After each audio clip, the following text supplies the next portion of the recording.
नमस्कार दोस्तों, हम आज जो है केमिकल कोऑर्डिनेशन का जो फोर्थ पार्ट है वो करने जा रहे हैं। और इस केमिकल कोऑर्डिनेशन के फोर्थ पार्ट में आज हम पढ़ेंगे न्यूरोहाइपोफाइसिस द्वारा स्रावित होने वाले हार्मोन। राइट, क्या पढ़ेंगे? न्यूरोहाइपोफाइसिस द्वारा स्रावित होने वाले हार्मोन। और न्यूरोहाइपोफाइसिस द्वारा स्रावित होने वाले जो हार्मोन्स हैं उनके अंदर आपको बता दें कि उसमें दो प्रकार के हार्मोन होते हैं। पहला है एडीएच हार्मोन या जिसको हम वेसोप्रेसिन हार्मोन कहते हैं, और दूसरा है ऑक्सीटोसिन हार्मोन। राइट, तो दोस्तों देखिएगा, सबसे पहले हमारा जो न्यूरोहाइपोफाइसिस हार्मोन ऑफ न्यूरोहाइपोफाइसिस। तो दोस्तों देखिएगा, पहला जो हार्मोन है उसका नाम है ADH, anti diuretic hormone. Anti diuretic hormone, Hindi में भी इसको एंटी डाईयूरेटिक हार्मोन कहते हैं, और इसी का शॉर्ट नाम है एडीएच। तो देखिएगा दोस्तों, ये न्यूरोहाइपोफाइसिस द्वारा स्रावित होने वाला पहला हार्मोन है। और आपको बता दें, पहले भी बताया है कि न्यूरोहाइपोफाइसिस द्वारा स्रावित होने वाले जो हार्मोन हैं उनका संश्लेषण या सिंथेसिस वो होता है हाइपोथैलेमस में। हाइपोथैलेमस की नर्व सेल्स जो हैं वो इनका सिंथेसिस करती हैं और फिर इनको ला करके सीधा न्यूरोहाइपोफाइसिस में छोड़ देती हैं। न्यूरोहाइपोफाइसिस ये जो हार्मोन है इनका स्टोर करता है तथा इनका सीक्रेशन करता है। तो स्टोर एंड सीक्रेशन करने का काम कौन करता है? न्यूरोहाइपोफाइसिस। तो न्यूरोहाइपोफाइसिस द्वारा स्रावित पहला हार्मोन है एंटी डाईयूरेटिक हार्मोन या एडीएच हार्मोन। तो दोस्तों देखिएगा, सबसे पहले एडीएच हार्मोन जो है इसका कार्य क्या है। कोई भी हार्मोन पढ़ते हैं हम तो सबसे पहले पता होना चाहिए कि इस हार्मोन का क्या काम है भाई। तो सबसे पहला इसका कार्य है, पहला फंक्शन जो है इसका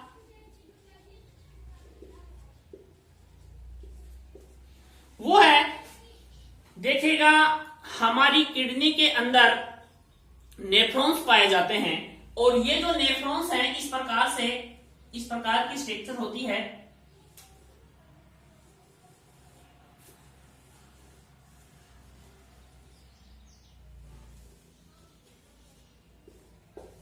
देखिए, ये वोमेन कैप्सूल है, ये समीपस्थ कुंडलिक नलिका है, हेनले का लूप है, और ये दूरस्थ कुंडलिक नलिका है। आपको मैं एग्जिट बता दूं कि ये जो हार्मोन है ये इस नेफ्रॉन्स की जो नलिकाएं हैं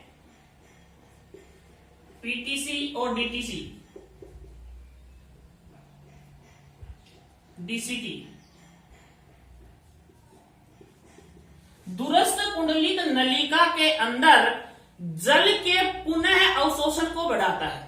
किसको बढ़ाएगा? कि देखो, यहां से जो यूरिन जो छन करके आएगा, फिल्टर होके आएगा, तो उसके अंदर वाटर की क्वांटिटी ज्यादा आ जाएगी, तो ये वाटर को पुनः रीअब्जॉर्ब करने का काम करता है। कौन करता है? एंटी डाईयूरेटिक हार्मोन या एडीएच हार्मोन।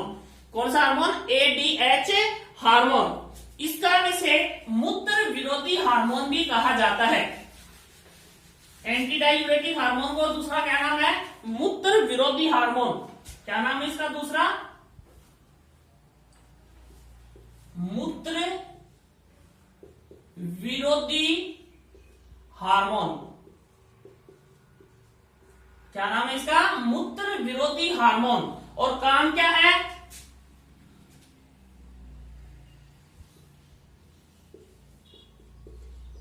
नेफ्रॉन की दूरस्थ कुंडलित नलिका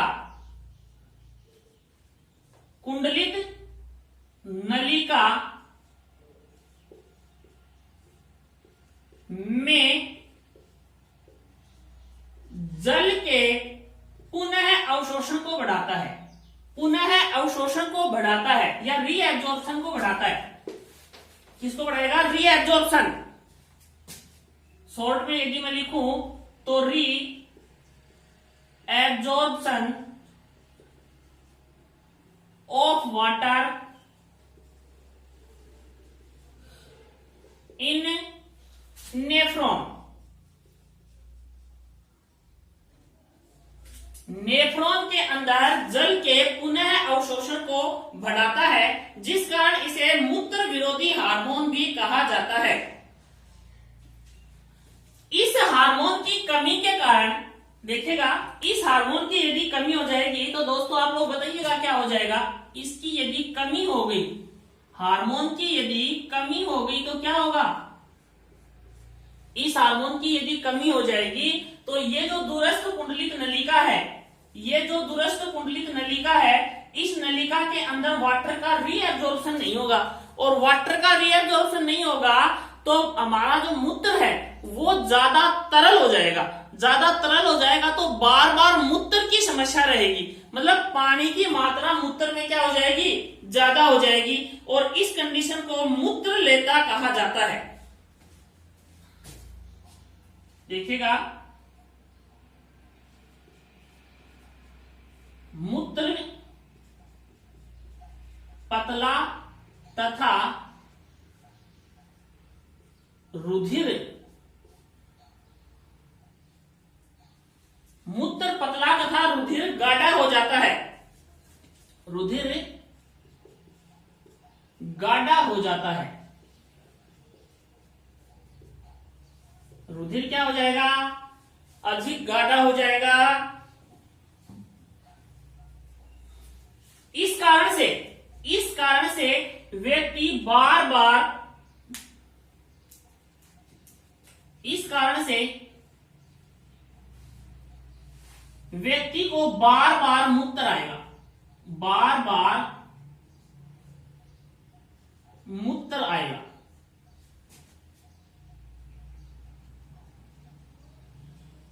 इस बार बार मूत्र आने की अवस्था जो है, इसको एक डिजीज का नाम दिया गया है, और इस डिजीज का नाम है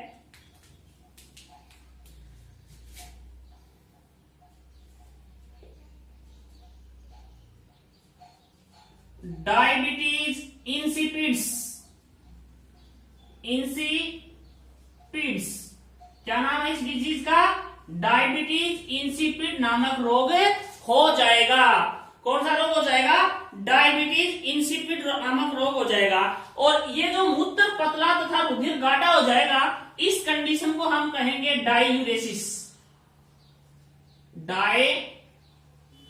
डाययूरेसिस क्या कहेंगे, डाययूरेसिस, राइट। अब देखिएगा दोस्तों, इस हार्मोन की वजह से ही एक और हमारी बॉडी में चेंज आता है, और वह आता है कि बीपी जो है वो बढ़ जाएगा, ब्लड प्रेशर बढ़ जाएगा। ब्लड प्रेशर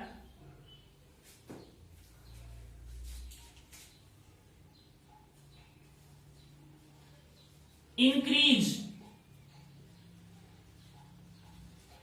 क्या हो जाएगा, ब्लड प्रेशर बढ़ जाएगा। और इस हार्मोन का जो नियंत्रण है वो कौन करेगा, देखिएगा इसके नियंत्रण की अगर अपन बात करें तो इसका जो कंट्रोल है,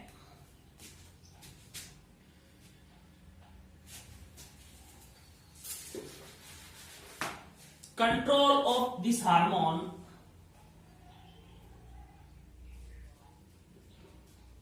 control of this hormone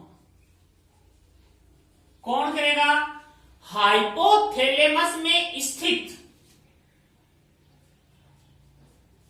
hypothalamus में स्थित परासरण नियमन केंद्र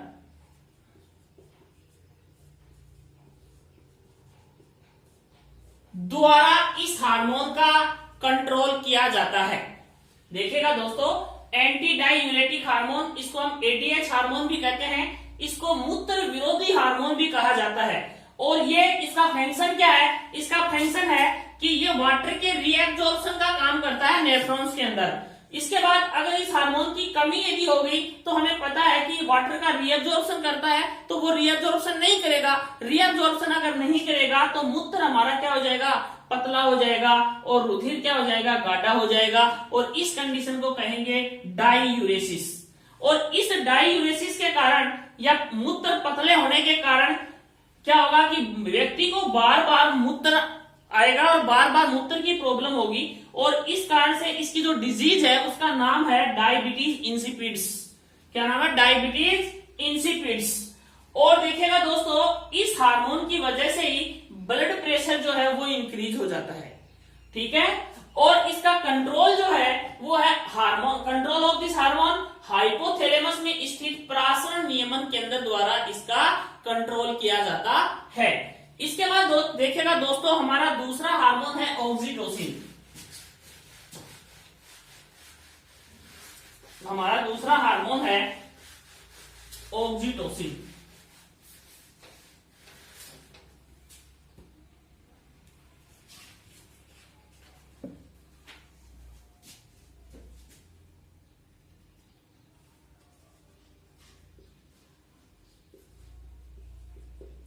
ऑक्सीटोसिन हार्मोन, ऑक्सीटोसिन हार्मोन क्या करेगा,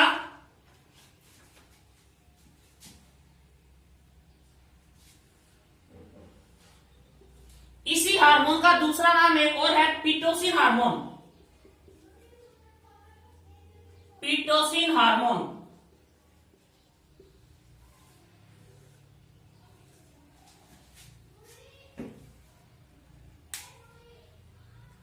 देखिएगा दोस्तों, ये हार्मोन,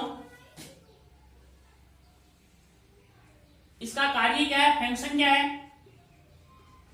सबसे पहले फंक्शन की बात करते हैं। ऑक्सीटोसिन, ऑक्सीटोसिन क्या करेगा, गर्भावस्था के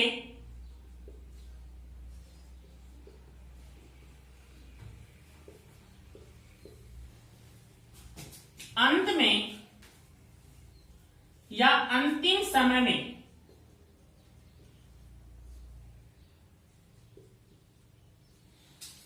गर्भाशय की अनैच्छिक पेशियां, यूट्रियस की इनवॉल्यूंट्री मसल्स की अनैच्छिक पेशियां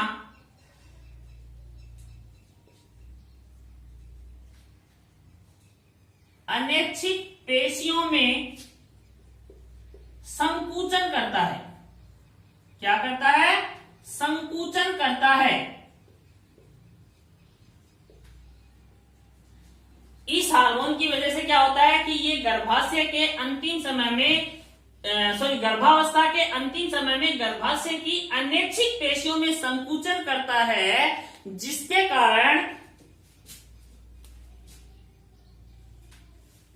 कारण क्या होगा, इसकी वजह से क्या हो जाएगा भाई, प्रसव वेदना उत्पन्न होगी। क्या होगी, प्रसव वेदना, प्रसव वेदना उत्पन्न होगी। और गर्भाशय के मार्ग को ये थोड़ा सा खोल देता है। प्रसव वेदना उत्पन्न होगी तथा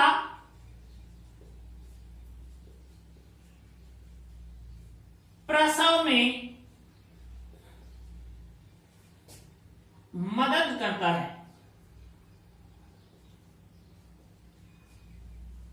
किसमें हेल्प करेगा ये, प्रसव में। देखिएगा, ऑक्सीटोसिन हार्मोन है, गर्भाशय के अंतिम समय में गर्भावस्था के अंतिम समय में गर्भाशय की अनैच्छिक पेशियों में संकुचन करता है, जिसके कारण प्रसव वेदना उत्पन्न होगी, और ये प्रसव में हेल्प करता है या शिशु जन्म में हेल्प करता है। ठीक है। इसके बाद देखिएगा दोस्तों, इसका दूसरा काम जो है वो भी इसी से रिलेटेड है। इसका दूसरा काम जो है वो भी पार्टीशन से रिलेटेड है। दूसरा फंक्शन जो है इसका, चलो इसी में कर देता हूं आगे।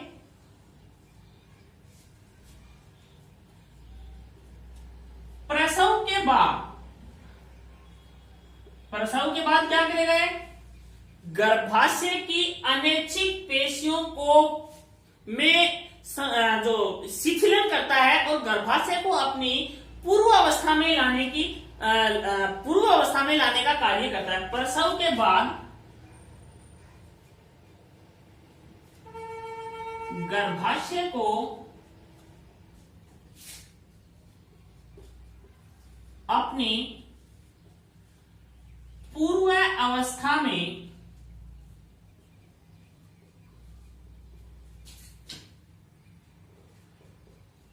लाता है या सेट करता है। भाई जब शिशु जन्म होगा, प्रसव होगा, तो गर्भाशय की जो दीवार है वो थोड़ी सी चौड़ी हो जाती है और उसकी वजह से शिशु का जन्म होता है, हेल्प मिलती है उसमें। और उसके बाद क्या होगा कि जब शिशु का जन्म हो जाता है तो वापस जो गर्भाशय है अपनी पूर्व अवस्था के अंदर संकुचित हो जाता है। और ये काम भी कौन करता है? ऑक्सीटोसिन हार्मोन करता है, राइट। इसी हार्मोन का नेक्स्ट जो फंक्शन है वो देखिएगा आप लोग।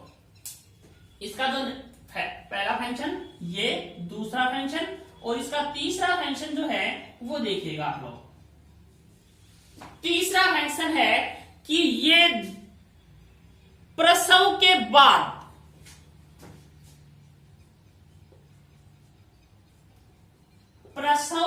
बाद दुग्ध स्राव में हेल्प करता है, देखिएगा दोस्तों। प्रसव हो गया और प्रसव होने के बाद प्रसव के बाद दूध का जो सीक्रेशन है उसमें हेल्प करता है, जिस कारण से इसको हम पीटोसिन हार्मोन भी कहते हैं। जिस कारण से इसको हम क्या कहते हैं? पीटोसिन हार्मोन भी कहते हैं। देखिएगा, आपने पीछे एक एडिनोहाइपोफाइसिस का हार्मोन पढ़ा है, ग्रोथ हार्मोन पढ़ा आपने, दूसरा आपने प्रोलैक्टिन हार्मोन पढ़ा है। प्रोलैक्टिन हार्मोन में आपने पढ़ा था कि ये दूध के प्रोडक्शन में, काफी बार कंपटीशन एग्जाम में पूछा जाता है कि दूध प्रोडक्शन में कौन सा हार्मोन हेल्प करता है, तो प्रोडक्शन में आएगा प्रोलैक्टिन। और यदि क्वेश्चन आ जाए कि प्रसव के बाद तो दूध स्राव सीक्रेशन में हेल्प कौन करता है, तो उसका नाम है ऑक्सीटोसिन। आपको बता दें कि पीछे ग्रामीण क्षेत्र में लोग अपनी गाय और भैंसों में दूध प्राप्त करने के लिए इंजेक्शन लगाते थे, और वो इंजेक्शन होता था ऑक्सीटोसिन का इंजेक्शन। और वो ऑक्सीटोसिन का इंजेक्शन लगाते ही गाय या तुरंत दूध देने के लिए तैयार हो जाते थे। लेकिन आजकल गवर्नमेंट, ये एक अनैतिक तरीका, नैतिक नहीं है, ये पशुओं के साथ एक ज्यादती है। इस कारण से गवर्नमेंट ने ऑक्सीटोसिन के इंजेक्शन पे अभी बैन कर रखा है, राइट। तो ये था ऑक्सीटोसिन।